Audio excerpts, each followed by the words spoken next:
जय श्री सत्यनारायण भगवान की जय। आज की कथा है सत्यनारायण की और उसकी है चौथा अध्याय।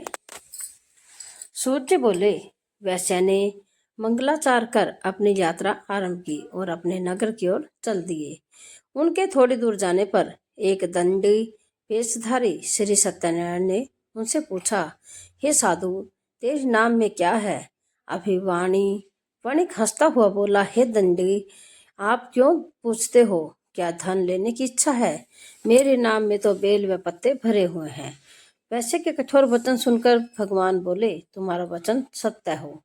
दंडी ऐसे वचन कह वहां से दूर चले गए। कुछ दूर जाकर समुद्र के किनारे बैठ गए।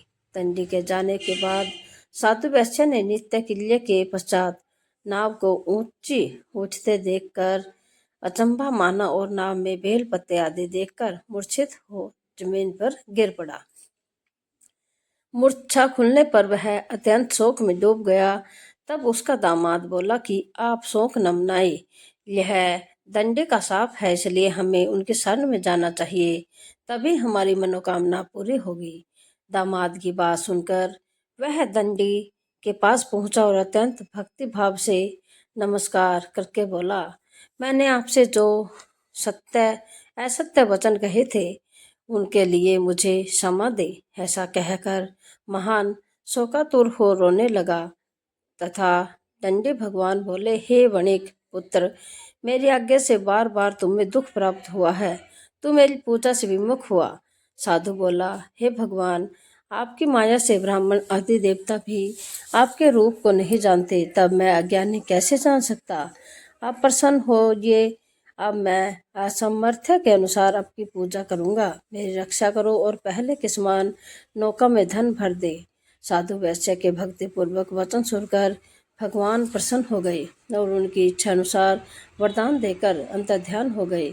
ससुर जमाई जब नाव पर आए तो नाव धन से भरी हुई थी। फिर वही अपने अन्य साथियों के साथ सत्यनारायण भगवान का पूजन कर अपने नगर को चल दिए तथा तब नगर के नजदीक पहुंचे तो दूत को घर पर खबर करने के लिए भेज दिया। दूत साधु की पत्नी को प्रणाम कर कहता है कि मालिक अपने दामाद सहित नगर के निकट आ गए हैं। दूत की बात सुन साधु की पत्नी लीलावती ने बड़े हर्ष के साथ सत्यनारायण भगवान का पूजन कर अपनी पुत्री कलावती से कहा कि मैं अपने पति के दर्शन को जाती हूँ, तू कार्य पूर्ण कर शीघ्र आ जा।